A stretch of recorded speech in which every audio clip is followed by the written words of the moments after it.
Then looking at the programme, going chronologically, That's fine.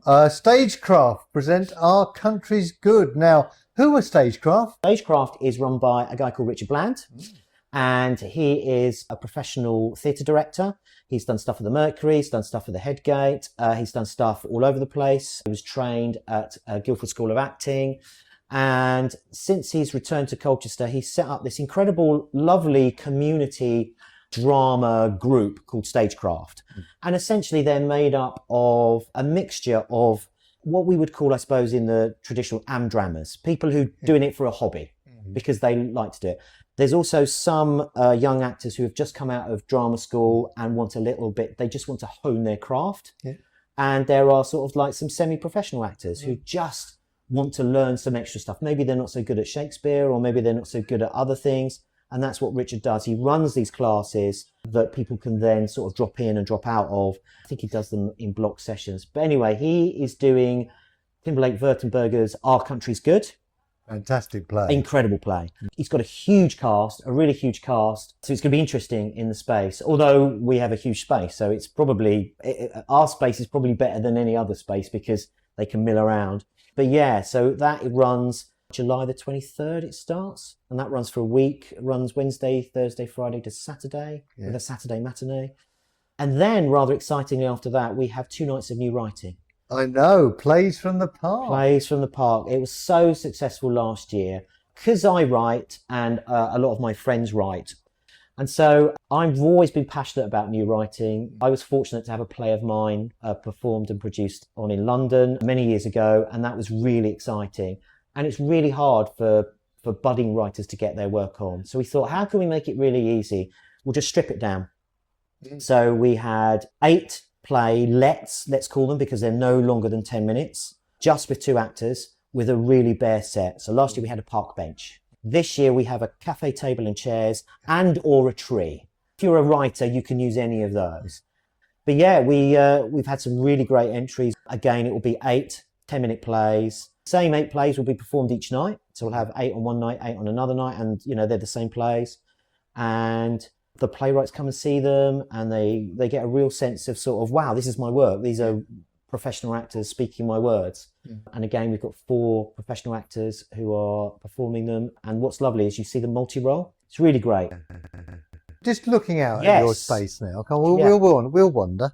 Is the Plays from the Park going to be in here or in the park itself? No, they'll be in the space. So they'll be in the lower bowls green. So yeah, we will do them here, probably on the stage. And the beauty of this space, Matthew, is that it's an old bowling green. It hasn't been used as a bowling green for about 10 years. Yeah. And so when we took it over 5 years ago, it was a redundant space. Nobody was using it.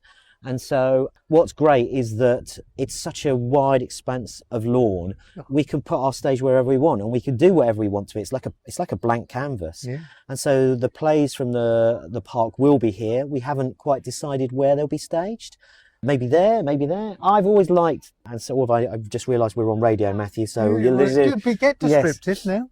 Pavilion end, this lovely thatched pavilion that we have, that sometimes we perform in front of. But I've always liked the other end of the lower bowls green, which has this beautiful vista of the slope coming down from the upper park, the trees, town hall, bell tower. I can tell you, listeners, it's the thing that dominates the skyline. It is that dominates the skyline. Yeah. Yeah, it's really, really lovely. And it's such a lovely, lovely view. And what's really lovely is at night, the bats come out. You get all sorts of like squirrels and, and birds and stuff. And it always makes for quite an interesting vista. Well, that takes me quite nicely on to the next thing I want to talk about, which is the After Dark production this year. Tell our listeners what this is going to be. Well, so last year I'd written a play, again, many years ago, called Dracula Begins, which I'd always wanted to stage, and I thought, actually, I'm going to stage it here. So we had this idea, well, it wasn't my idea, it was somebody else's idea, actually, to have this thing called Castle Park After Dark. So usually the gates open at 6:30, we start the show at 7:30, the park shuts at about 8:30. So when people arrive for all of the other shows, the park is open. Yeah. But then when they leave, the park is shut. And I thought, well, this person actually said it would be one of the charms of this is that they leave the park when nobody else is here. Yeah.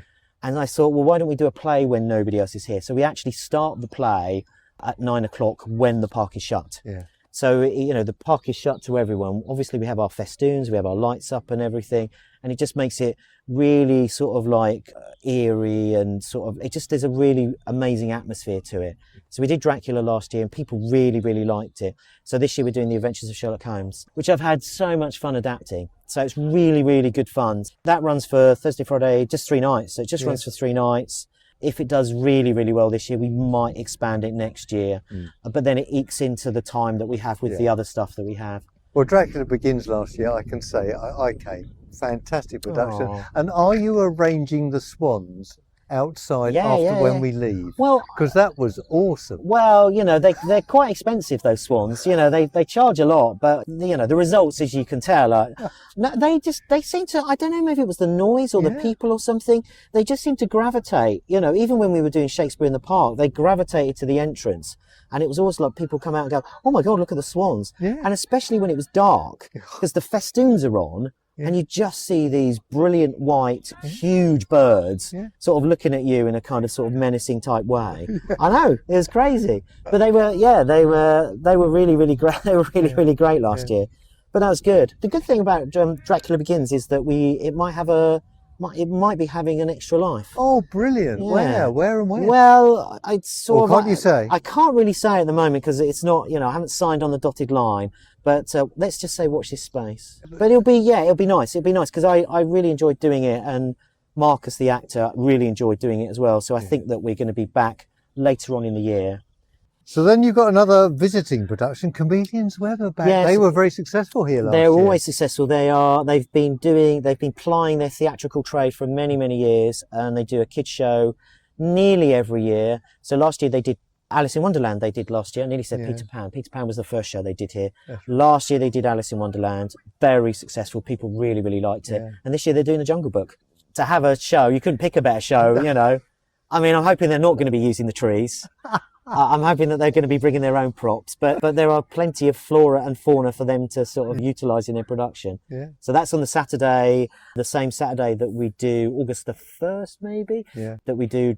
Sherlock Holmes will be in the evening, they'll be in the afternoons. They're about 4 o'clock. So that all the people in Chameleon's Web stay and watch the after night show as well. They did last year, and they said, oh, can we do it again? I was like, yeah, of course. So they stayed and watched Dracula, and they're going to stay and watch Sherlock Holmes. So the audience need to book a ticket for both shows, and in between pop into town and use somewhere nice to eat.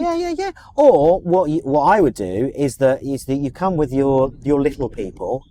Then you find a person to look after your little people and come back for Sherlock Holmes. That's Neil, what I would do. You've solved it. There you go. Solved it. It's just finding that person to look after the little people.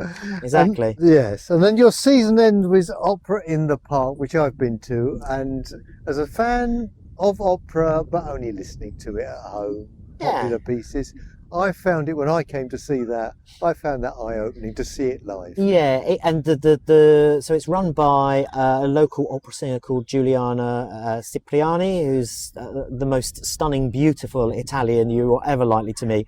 And if you think she's beautiful, her voice is even more beautiful, Matthew. Her voice it's just exquisite. And we got Jenny Collins, who lots of people will know locally. She used to be in CO2 and COS. Beautiful voice. And then we had a guy from the Brentwood area who has performed in London quite a lot. And then Grigori. And he's played all over Europe, like Prague, Vienna. And you could tell he was just incredible. And we mix up the programme. It's mainly opera and operetta, but we do throw in a couple of musical theatre numbers as well because people kind of like that. And the setting, it was interesting because it was the only night where it absolutely hammered down with rain. And everyone got soaking wet. We did have our gazebos up, and so we tried to keep as dry as possible. We had a lovely piano from Empire Pianos, and the piano was, the person who used it before us was Jamie Cullum at Glastonbury, apparently. And so he was really panicky. He's like, oh, I don't like it being outside. Yeah, make sure it's covered and everything. So we had all the gazebo up, so the piano was well covered and everything. So everyone else got wet, but the piano was dry. So it was the most important thing. Yeah. And then the clouds opened. We had about 100 people there, and they all stayed. It's like, well, this is England. And they stayed, and they enjoyed a nice glass of Prosecco and a nice ice cream, and they watched some beautiful opera. Yeah. And it was a perfect end to our season, and I'm hoping it's going to be another perfect end to our seasons.